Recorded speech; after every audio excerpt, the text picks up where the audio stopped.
19th, and we will begin with the Pledge of Allegiance. I pledge allegiance to the flag of the United States. Where's the rest?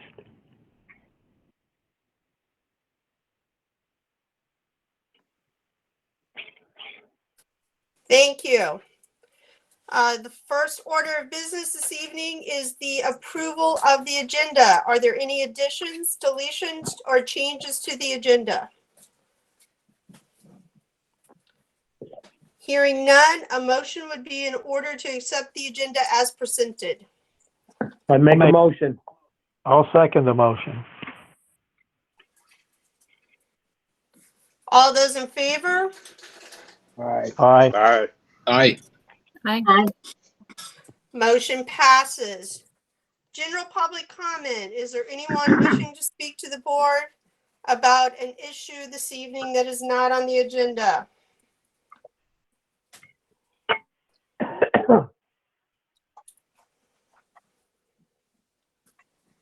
Hearing none, we will move on to old business. Everyone should have received the landowner access agreement in their packet. Did anyone have any questions about the comments that Chris Leopold or the changes that were made to it? No questions, Lisa. I have one potential comment. The zip code that's showing the address is using, I think it's 05741. It's not right in front of me, which is a Poultney zip code. I do not believe it's the zip code of the elementary school. I think that's 05764. Kristen Caligiuri can probably confirm that, and we probably just want to make sure it's noted correctly in the agreement. Yes, it is 05764. Okay, so just the zip code on that address section. Chris had made a comment. There is a red strike through right there, and it's not right in front of me, but there's something right. And if you like, I can tell you exactly where it is if you give me just 1 second. All right, so really even before section 1, just under definitions, under A, where it talks about the property refers to a piece, it just has the wrong zip code right there. Maybe halfway down the first page. Okay, so Chris L, can we make a note of that just to make that change? Are there any other changes, questions, comments on the agreement? Hearing none, a motion would be in order to accept the landowner access agreement with the change of the zip code under definitions halfway down A. So moved. I'll second it. Seconded by Nate. All those in favor? Aye. Aye. Motion passes. New business. Is there any new business to come before the board? Hearing none, we'll move on. Approval of minutes. December 21st, 2020. You should have received the minutes in your packet. Are there any additions, deletions, or changes to the minutes that need to be made? Saw one thing, Lisa, we had noted for, let me just get them pulled up again. Sorry. As for guests, we had non-applicable listed anywhere. We did have an audience similar to this evening, so just not sure if that needs to be noted.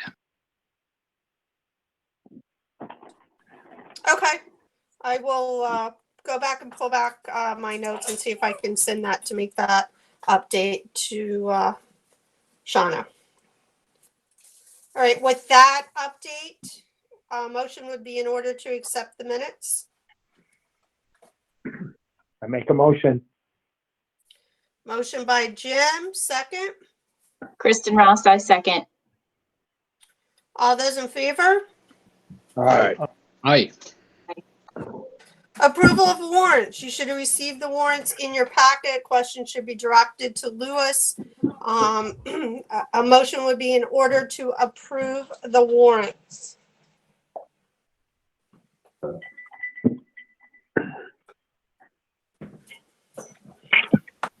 This is Hi, Kristen Kristen. Ross, so move to approve the warrants. Kristen Whitman. Second? All those in favor?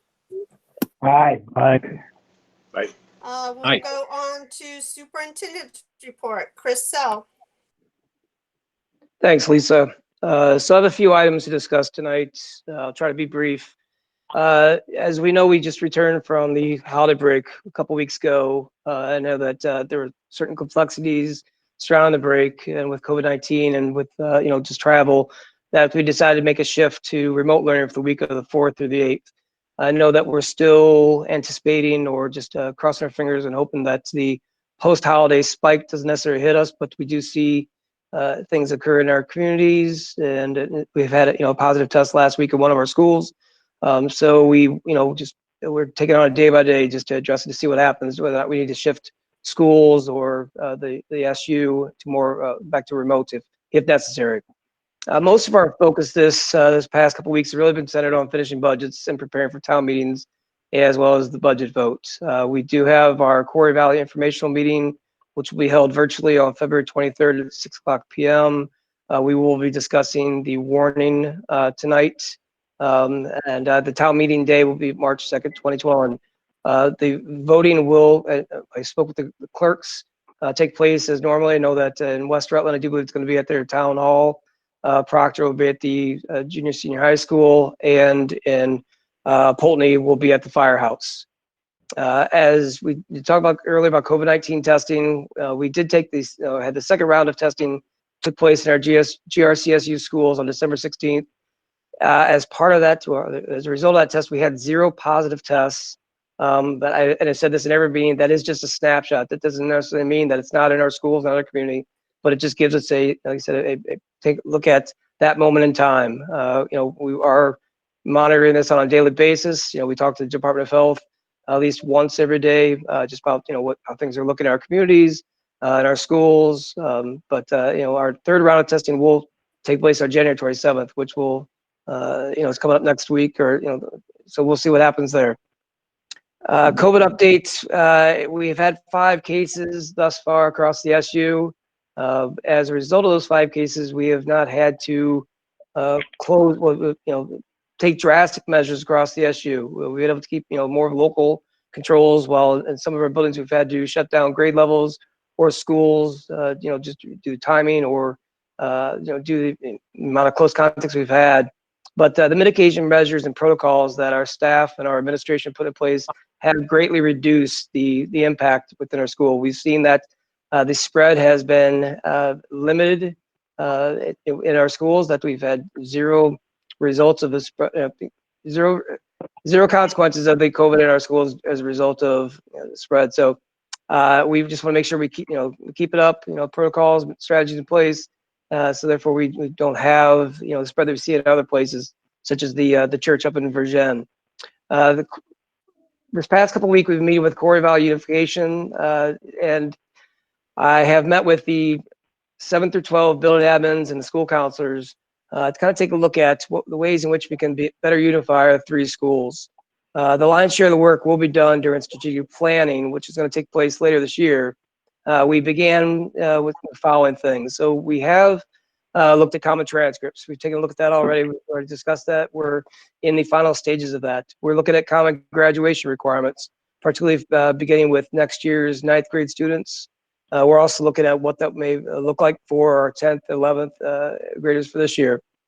We're looking at a common schedule and first period start times. Part of this is we look at exploring course offerings and expanded learning opportunities for our schools that would meet demands of all of our learners and are sensitive to the various pathways to graduation that our students will encounter.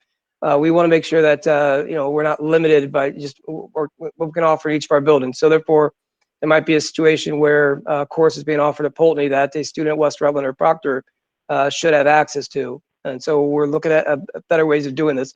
I think some of the lessons that we've learned the past 10 months of with the distance learning have kind of given us a template of what will be successful and what may not work. So we are looking at like I said, exploring those offerings for our kids, which is part of what Act 46 was supposed to be, was giving opportunities to our students, and that's what we want to make sure we're doing. We're also looking at common handbooks and procedures across our 3 schools, athletic eligibility, extracurricular code of conduct, honors awards, distinctions, because as our students start to move across buildings, we want to make sure that the policies and procedures we have in place are kind of consistent across the 3 schools within our Quarry Valley. And that's really about all I have for tonight. So thanks. Great, thank you. I certainly, for one, appreciate the work that building administrators are doing along with you and Lisa Matson to take this path forward for unification. The advantages for our students and opportunities, I think, are going to be improved greatly. And that's what we're here for, and that's what we're working towards. So thank you very much for that work. Did anyone have any questions for Chris? You did not receive principal reports in your packet. Because we were remote the first week of January, I opted to not make principals prepare written reports. So we're just going to go through and do a quick oral report about what's happened since we've come back. We do have the budget still to deal with this evening, so I just felt like that was the most prudent, and since we were remote, not that much to write about. So I will start with Christy. All right, good evening, everybody. Yes, we had our first week back remotely. Things went really well. I was able to pop on morning meetings and join some small group lessons, which was really fun and quite impressive, actually, to watch kindergarten be able to, unmute themselves and everything to share was pretty spectacular. We are starting our mid-year testing, so we're doing our MAPS testing starting this week for Proctor Elementary School, so we'll see what growth we have from the fall to the winter. And also, I've been busy last week finalizing of teacher observations and my mid-year conversations with teachers about their progress and their professional goals. Not too much is happening at Proctor Elementary School that I need to report on, so if anybody has any questions or comments, I'd be happy to take them.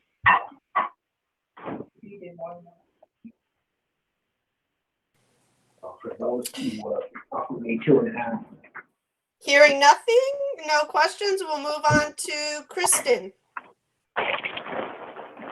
Hi, everybody. A lot of what Christy said happened with us as well. The remote week, I got only positive feedback from staff and families. And I was able to pop in on some lessons. I actually did a formal observation of a remote music lesson, which was really amazing to see 3rd graders navigate all of the computer techniques. They presented their screens. They were able to use the chat, which, I found to be very, very amazing, quite honestly. 3 of our classrooms right now are at maximum capacity. If we get any more students, then we will be relocating to the library. So we look at that on a weekly basis. And I just continue to be appreciative of the teachers for their hard work and for the families for their support and the community as well. Oh, one shout out, I apologize. The Rotary did a food drive for us a few weeks ago, and we, as a result, were able to provide an abundance amount of food to our families. Boxes and boxes have gone out. So we are very grateful for their efforts in supporting this. Great. Any questions for Kristen? This is Kristen Whitman. I had a question for Ms. Caligieri, if that's okay. You had mentioned, Ms. Caligieri, that some of the classes are now at maximum capacity. Is that as a result of some students who were remote at the beginning of the year moving to in-person? That, and we've had some new students register, so it's a combination of both. Okay. Thank you. You're welcome. Great. Thank you, Kristen. Joe? just to, again, I'll follow up what Kristen and Christy had said too about, the remote week. Thank you for giving people a heads up and not kind of doing it the night before like some places did. One of my teachers sent me an email the first or second day saying how our attendance was. We were worried about the attendance at the high school level with these kids, and our attendance was actually, it was better than some days with in-person learning. So kudos to the teachers and getting that out there. Just shout out Mandy Mason and our Pathways group, or one of our middle school experience groups, did a toy drive. They had a couple boxes out in the lobby, and it was a very successful, a lot of donations from within the school community, which was great. We talked to the kids about always giving back, so that was nice to see. We're ending our semester this week and starting a new semester next week, so we're looking forward to the second half of the school year. So again, give a shout out to my staff. The maintenance guys been doing a great job. My teachers and IAs have been working hard, and it's doing the best we can with the times we have. So I appreciate everybody.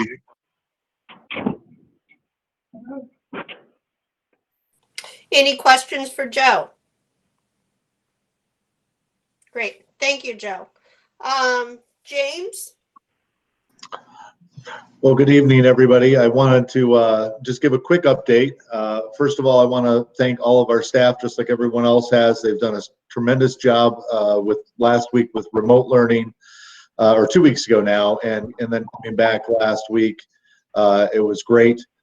Things are going pretty well with that. One of the things that I have been focused on, as Christy mentioned, the MAPS testing, which is going on across the district, is what are we actually doing with that data? My continuous improvement plan team has been working since last spring on this and starting to build a data warehouse within West Rutland School. I've worked with Al, one of our innovation coaches, just last week on what that could actually look like and kind of move the school forward with that. I also want to thank Superintendent Sell for the facilitation of this cross Quarry Valley High School collaboration. For a small school like West Rutland, we, just like Proctor and Pulteney, we do not have a tremendous amount of electives and other courses for students, regardless of their ability level, AP all the way to a more of a career track. And I'm really, really excited about what opportunities we can have for our students moving forward with this. Also wanted to give just a quick update. Our furnace, we received word last week that it was actually shipped, so we're very happy about that. We've been waiting. This was delayed, not because of anyone's fault. It was a manufacturing issue out in the Midwest plant that was producing them, another downside of COVID. And on a positive note, I want to give a big shout out to our music department that right before the holidays, Mr. Henry and Mr. Hampton were able to do kind of a cross-building holiday sing-along presentation that was just really good. And I know when folks watch a presentation with different like choir members singing, that is a tremendous amount of work that takes hours to actually get together. It makes, 2 minutes of a song could take hours to prepare. So I want to thank those gentlemen and all the students for their hard work. It was a nice way to end on a positive note through the fall. So with that being said, I'd be more than happy to entertain any questions you may have for me tonight. Does anyone have any questions? Okay, I also just give a shout out to Tyler Serrani. I read a really nice article in the Rutland Herald about him, and we have been fortunate on Wednesdays. I think they nominate a boy and a girl athlete, and all of our 3 high schools have been recognized for a number of athletes from the fall sports season. So it's lovely to see our students and our schools being recognized in the local papers. So thank you, James. Joanne. Good evening, everyone. We're planning for the new semester, and we have an initiative that has been underway for the last couple of months in terms of planning. It's called Drop Everything and Read. It's our DEAR program. And this really emphasizes to the students the importance of continuing to focus and develop on their literacy skills, as well as critical thinking. And sometime in the month, well, the students will be able in the beginning to choose the literature that they want to read, but later in February, we will have we'll have our high school focus on one book that's titled The Hate You Give. And this is a book that's been recommended from the Council on Humanities, and it addresses racial inequity, and I'm really excited about that because I think it'll generate a lot of good conversation amongst the kids. We're finalizing some changes for the students in their second semester schedules and already putting together schedules for the next year. As has previously been mentioned, I've been part of a group with Superintendent Sell and the other principals looking at challenges and opportunities of unification. And while I definitely can see some opportunities, I'm very excited about increasing the rigor of the programs for our kids. Right now, Proctor High School requires 24 credits for graduation. And I think that we can challenge our kids a little bit more to increase, as we give them more opportunities for learning, increasing that opportunity as well. We're busy prepping for exams. High school students have exams on Thursday and Friday this week. Our students began practice for winter sports, and that's been interesting, trying to coordinate the cleaning of the gymnasium and keeping kids distance, but I think Jake's been doing a good job of staffing that. In the area of staff, I've got to give Tiffany a shout out because of the physical and wellness challenge that she presented to the staff. It's called Get Moving, where the staff will be monitoring their own physical movement throughout the day and the activities that they take on. And I think, really reminding people, especially in these times, that physical and mental wellness is really important for us to focus on. So thank you, Tiffany. And also I want to recognize Tiffany and also the community for providing just an incredible amount of physical opportunities for our kids. I mean, I have never been in a high school where I've seen the amount of equipment that kids have access to. Ping pong, the typical basketball, soccer, and those kinds of things. We have ice skating. Today we talked about snowshoeing. We have ping pong tables. I mean, it really is incredible. And, talk about a class that's really difficult to have kids socially distance. Tiffany does it without even thinking about it. I've been through the gym on a number of occasions last week, and I'm just really impressed with how we're able to implement our physical education program in such a way that all kids are benefiting and challenged, but also attending to the safety protocols. That's all I have this evening. Thank you very much. Does anyone have any questions for Joanne? Okay, hearing none. Joe Harrington, was there anything you wanted to share with us about sports, winter sports, VPA updates? Well, as was stated earlier, we were given permission to start contact practice tonight. Best case scenario moving forward is we have to have 7 days of contact practice, and I guess the best case scenario is we could potentially start games by next Tuesday.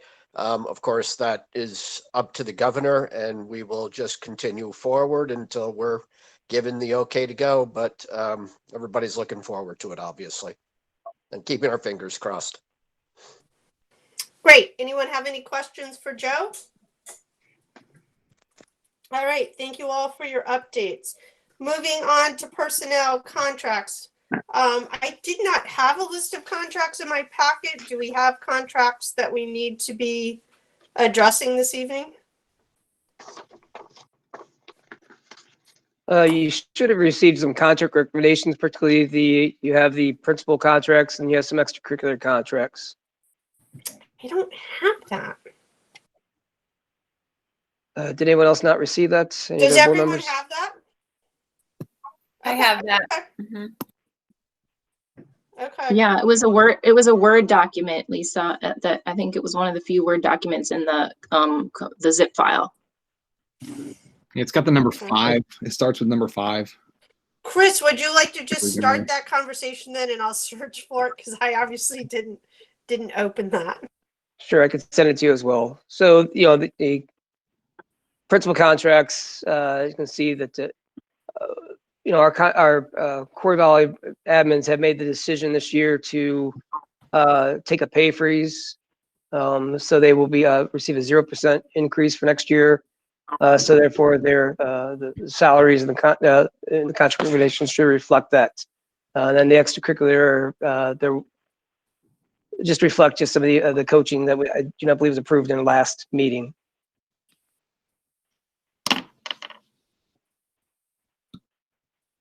And Lisa, I could send you a copy of the contract if you want. Are there any questions about the contract recommendations that you have before you? Yes, I have two questions. First question, the very last name on it, it's David Parker. It just says PHS. It doesn't have the R or the O. Can someone confirm if that's Proctor or Poultney? That would be Proctor. I thought so. Okay, and then my only comment is I will want to take Poultney extracurricular into executive session as well. Okay, so could we have a motion to approve principal contracts and hold extracurricular contracts till after executive session? So would there be a motion Yeah, I'll to make a motion for the approve? principal's contracts. Okay, motion by Nate, second. Second. Second by Jim. All those in favor? Aye. Aye. Aye. All right. And we will hold the extracurricular contracts till we come out of executive session. So moving on to finance. Lewis, you're up.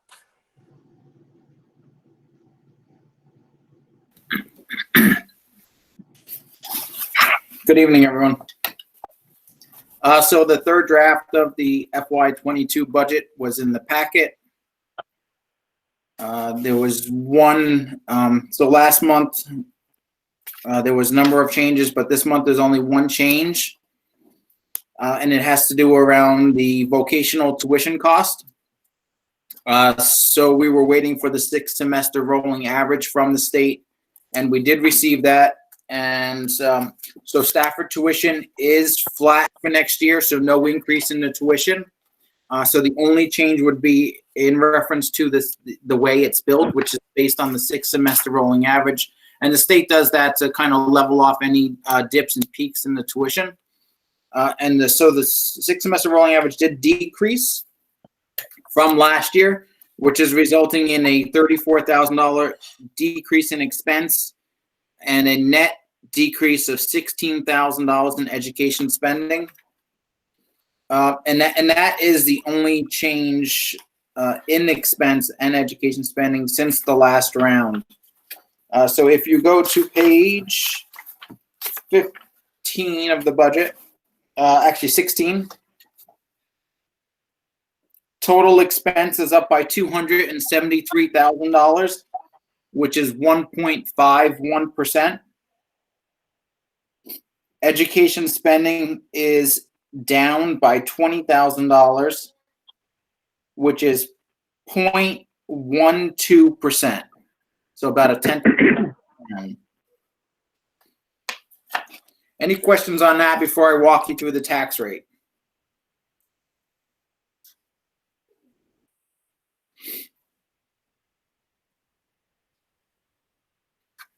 Okay. And if there was anybody that was not part of any of the previous discussions, any board members, the summary of changes on page 1 does list all of the changes from draft 1, draft 2, and draft 3. And so all of those changes are still in here. We're not going to go over all of those again unless you have specific questions regarding those. Okay, so the page 17, it doesn't actually have a number on it, but it's the tax rate calculation. It's the page after 16. I'll walk you through this. So FY22 expense, as we just discussed, is up by 1.51%, $273,000. Education spending down by $20,000, which is 0.12%. Equalized pupils is up by 9.83 pupils, almost 1% to 1,031 pupils. This is not a final number, but it should be pretty close. This was as of the end of last week. So we're still waiting on the final numbers, but it shouldn't change too significantly. Ed spending per equalized pupil is $16,530, which is a decrease of $178, 1.07%. So now we move on to the state piece, as well as any merger incentives. This is the last year that we're looking at any merger incentives. So we take the spending per equalized pupil, the $16,530, and we divide it by the yield of $10,763 to get a tax rate before we apply any of the incentives of $1.53, 1.5358 if you go out the 4 digits. We then apply the 2-cent incentive to get an incentive rate of $1.51. So last month we talked a little bit about the yield.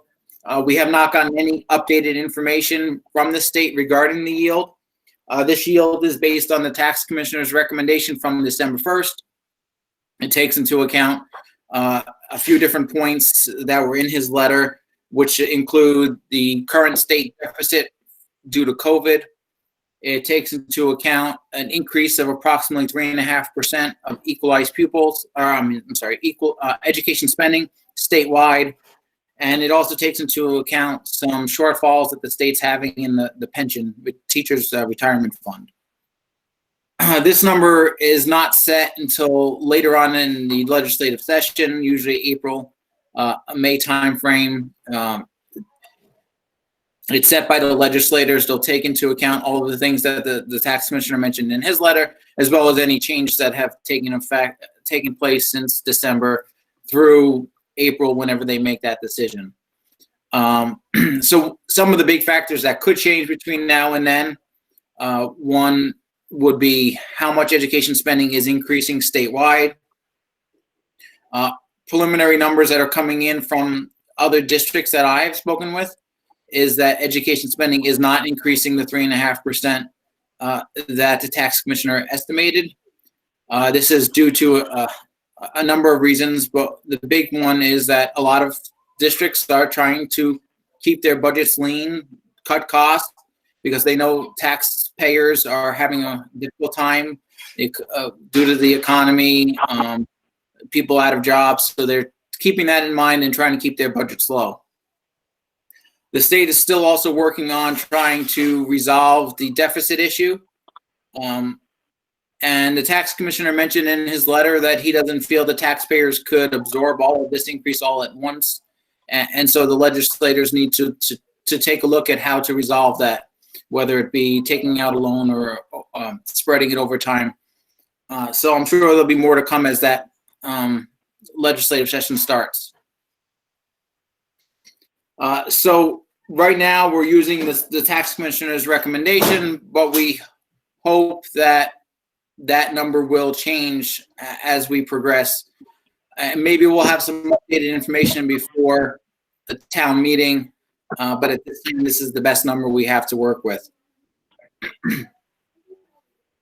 And just to, as a reminder for those of you that are not familiar with the yield and how that affects, so the yield for last year was 10,998.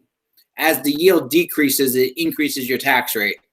As the yield decreases, just to repeat it because I'm not sure what I just said. So as the yield increases, it decreases your tax rate. As the yield decreases, it increases your tax rate. So the yield increased or decreased by approximately 2% since last year. So that is in effect increasing your tax rate. Typically the yield increases between 2 and 3% based on inflation and other factors. So we're seeing approximately a 4 to 5% change in the yield, which is having a significant impact on your tax rate. The other factor that's affecting your tax rate this year is the incentive. Is going down 2 cents each year. In year one, it was 8 cents, and it was 2 cents each year. So we're on the last year of those incentives, which will be 2 cents. Next year, that'll be gone. So that's the other thing that's having a negative impact on your tax rates. Our education spending per pupil has decreased, and those other factors that are state factors are really what's driving an increase. So going back to the specific numbers, so we talked about an incentive rate of $1.51. The piece to the right does not affect Quarry Valley anymore. This was another incentive due to the merger, but which had a 5% threshold up or down until you reach the unified rate. All towns in Quarry Valley have reached the unified rate, so this no longer applies. So moving to the bottom, I've listed the equalized tax rate for each district, which is the same. I'm sorry, for each town, which is the same. We then apply the common level of appraisal, which now is the step that makes it so that the towns no longer have the same tax rate. So the common level of appraisal compares the fair market value of your home to the assessed value. If those two are equal, the common level of appraisal will be at 100%. If the common level of appraisal is above 100, it means the assessed value is more than the fair market value of your home, and that will bring down your tax rate. If the CLA is below 100, it means the fair market value of your home is more than the assessed value, and that will increase your tax rate. So Pulteney CLA is 97.5. And that is a decrease from last year of 98.15. So that will have an increase in tax rate. Proctor common level appraisal for this year is 99.87. Last year was 98.48. So that is an increase that will decrease your Proctor's tax rate. And West Rutland is at 105.64 compared to last year of 107.33. So that is a decrease in the CLA that will increase West Rutland's tax rate. So the next line lists the tax rates for each of the three towns. Pulteney $1.55, Proctor $1.51, West Rutland $1.43. Compared to FY21 tax rates, Pulteney is seeing a 4.7 cent increase. Proctor is seeing a 1.6 cent increase, and West Rutland is seeing a 5.7 cent increase. And that difference between the towns is all as a result of the CLA, and that's why it's differing from town to town. Any questions on that?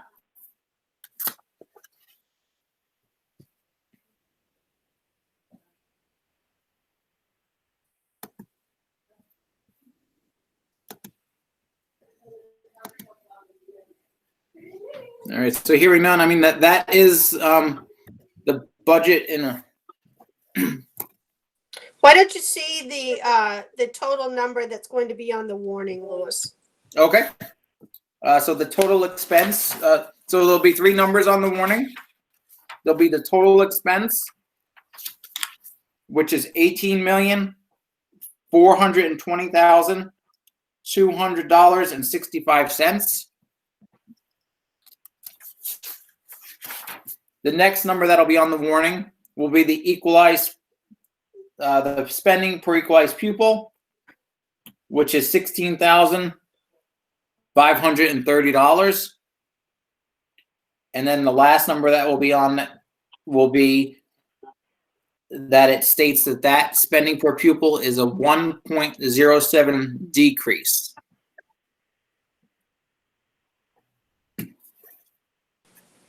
Are there any questions on those numbers? Any questions on the budget as a whole? Reminding you that we need to have a motion to accept the budget or approve the budget this evening. Any issues on the budget that need to be addressed for you in executive session?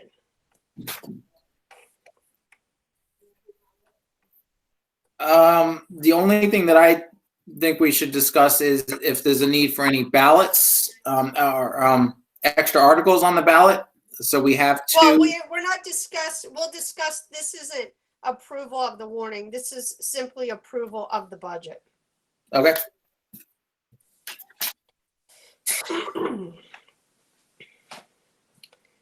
Hearing no questions, comments, I'm sensing that a motion would be in order to approve the budget as presented. Or make a motion to approve the budget as presented. I'll second the motion. All those in favor? Aye. Aye. Motion passes unanimously. No, All right, Tom, Louis, no, Tom says oh, no. I'm sorry. Tom says no. Thank you. I'm sorry. Is anyone else voting no? Motion passes by majority with one opposing. Louis, you had one other issue to discuss with the board?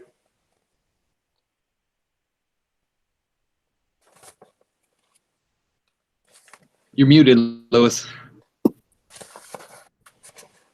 Yeah, so last month we talked about the trust and scholarship account.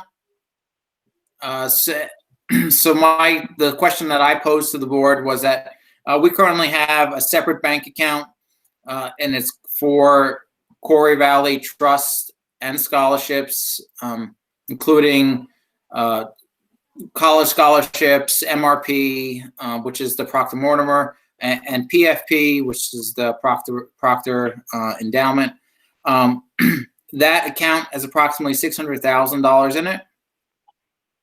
I proposed taking that account and combining it with the operating account in order to be able to use that cash and lower the amount that we have to borrow each year, which would save the district between $5,000 and $10,000 is what I put in my report in interest costs. And so my report goes into detail the need for borrowing each year. Our budget expenses start in July of each year, but we don't start receiving cash from the treasurer or from the state until the very end of August, beginning of September. So we have 2 months worth of expenses before we receive any cash. And we really don't catch up cash wise until probably about 6 or 7 months in. We're just starting to catch up now. So we have to borrow, and this is common with all districts across the state based on their cash intake. So we take out a tax anticipation loan each spring, which takes effect from July to June. So my recommendation was just simply to combine those accounts in order to be able to lower our borrowing and save on that interest, which is about a 2% interest rate each year, give or take, depending on environment, the lending environment. When I brought that up last month, there was also another suggestion that was thrown out rather than combining the accounts, was keeping both accounts open and just doing a annual loan from the trust and scholarship account to the operating account, which would have the same savings net effect. We would borrow that money on July 1 and then replace it before the end of the year and reinitiate that each year. I'm just trying to propose a cost-saving measure. If the board's in favor of it, either option, we can move forward. If not, it doesn't prevent our work at all that we're doing. It's just a way to save a little bit of money.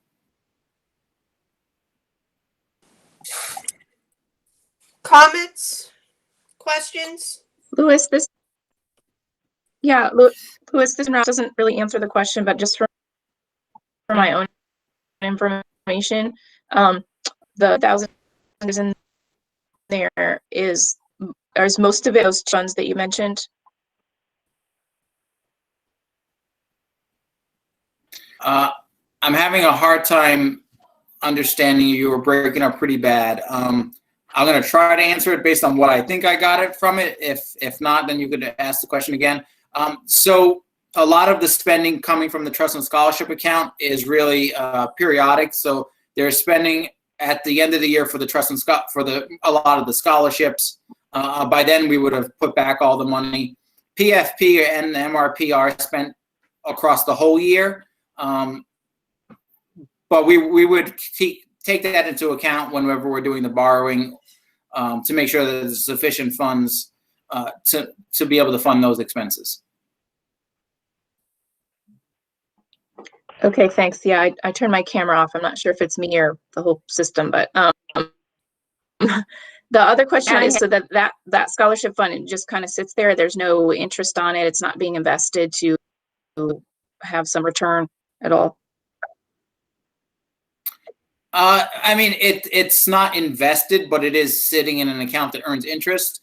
But the interest we're earning is very small compared to the interest that we're paying out. I mean, interest rates are below zero in some cases. Our interest rate in our operating account last time I checked was 0.5%, and that was about, I think, a month or a and a half ago. I believe it's the same interest rate in the trust and scholarship account, but we would save about 1.5% just based on today's interest rates. Yeah. Okay. Thanks. Any other questions?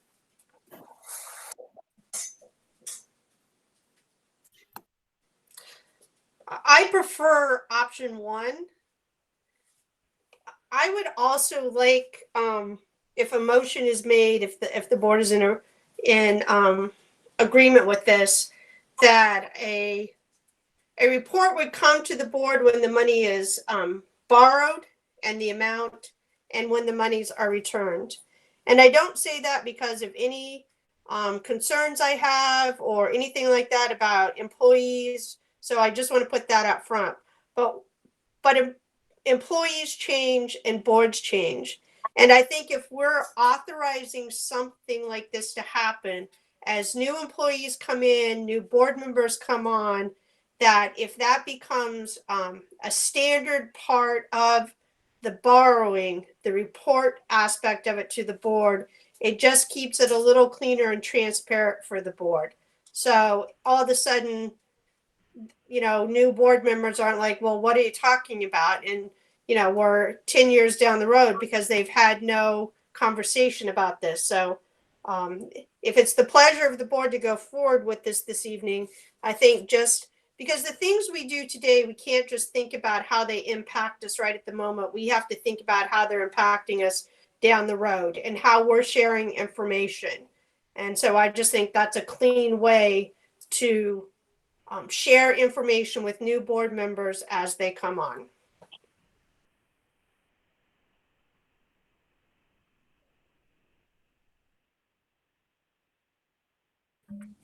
I guess I'll ask if any This other. is Kristen. I don't have Yep, go ahead, Kristen. Go ahead, Kristen. So sorry, I might go in and out again. I know what's going on with my internet, which I have to step away to go fix. But I just wanted to say that, Lisa, I would support your suggestion for number one on of the two proposals that Louis put forward.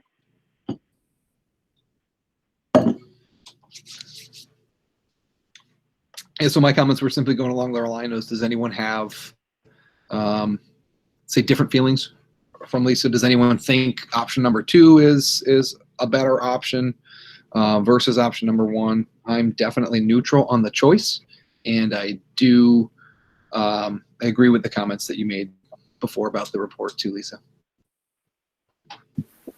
This is Kristen Whitman. I guess I'm also neutral, but it's making me wonder if option two, if the intent behind it is that it, I guess, creates a little less in the way of work for Louis, and not that we're trying to make less work for him, but I'm just thinking about for the amount of cost savings, and then for, I don't know how much work it is to reinitiate the loan, or if there's money involved with that, but then, also reporting to the board. And so I just didn't know where Lewis was at now, if it still seems worth the cost saving.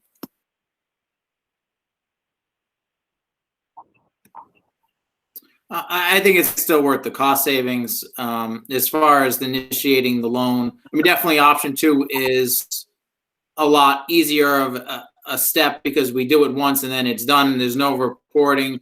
All of financials are kept separate due to our fund accounting, due froms, and it tracks all of the cash that's coming and going.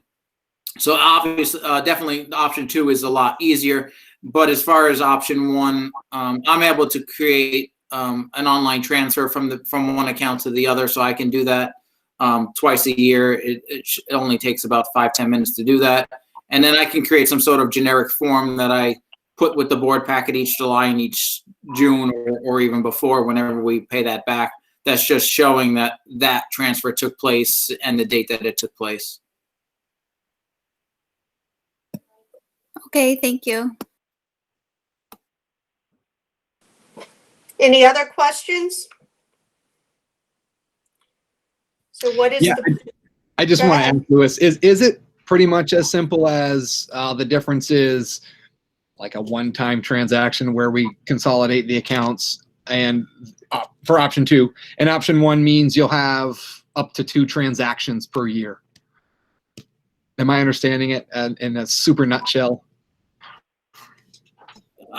Pretty much, yeah. Yes, yeah.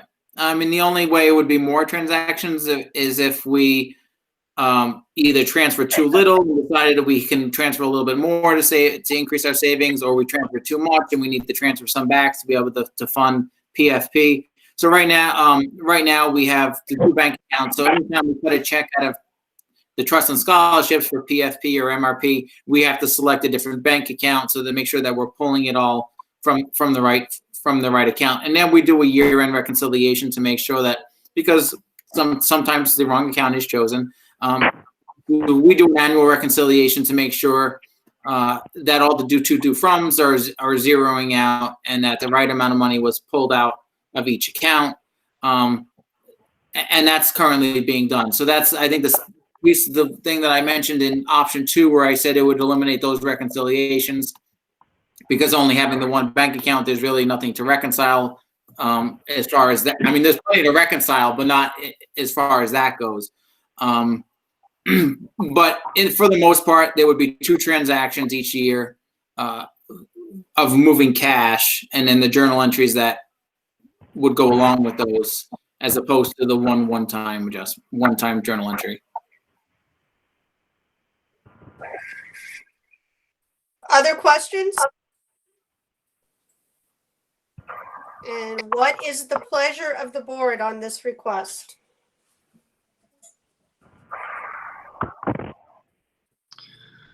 Well, I would go ahead and make a motion to go with option number 1, and help me on the wording, Lisa, for making that motion with the reporting that you wanted to see. So I make a motion to. I think what Lewis said was fine. If a July report when funds are withdrawn, and a year-end report showing when the funds are repaid, just so that board members see that. I mean, I don't think if we withdrew $200,000 and in November we said we needed $50,000 more, I don't think every time needs to be a report. I just think it needs to be a general year-end report to the board, letting the board see what happened. I think it's good for the board to be involved in financials and have an understanding about this. And, there's a lot of money in scholarship and endowments. And it's not, as I said, there are no current issues that I have with anyone, and I hope I am gone long before Lewis. But I think about decisions we make today and the implications and impacts going forward.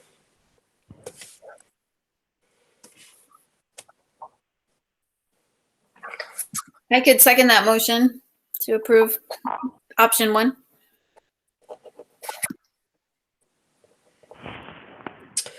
All those in favor?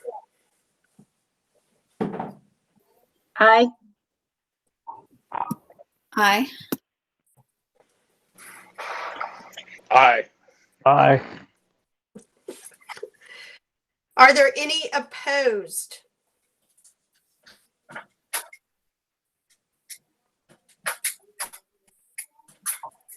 Motion passes unanimously.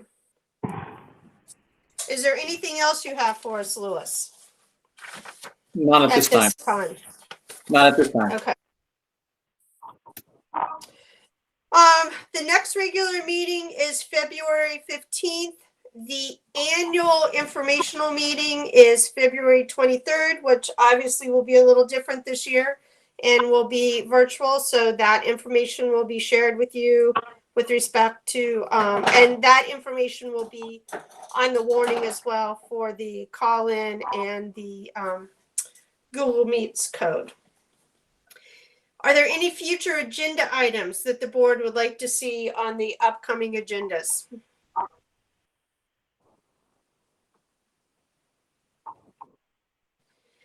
Hearing none, a motion would be in order to move into executive session for a student matter. I make the motion. At 6:56. Second, Nate. Second.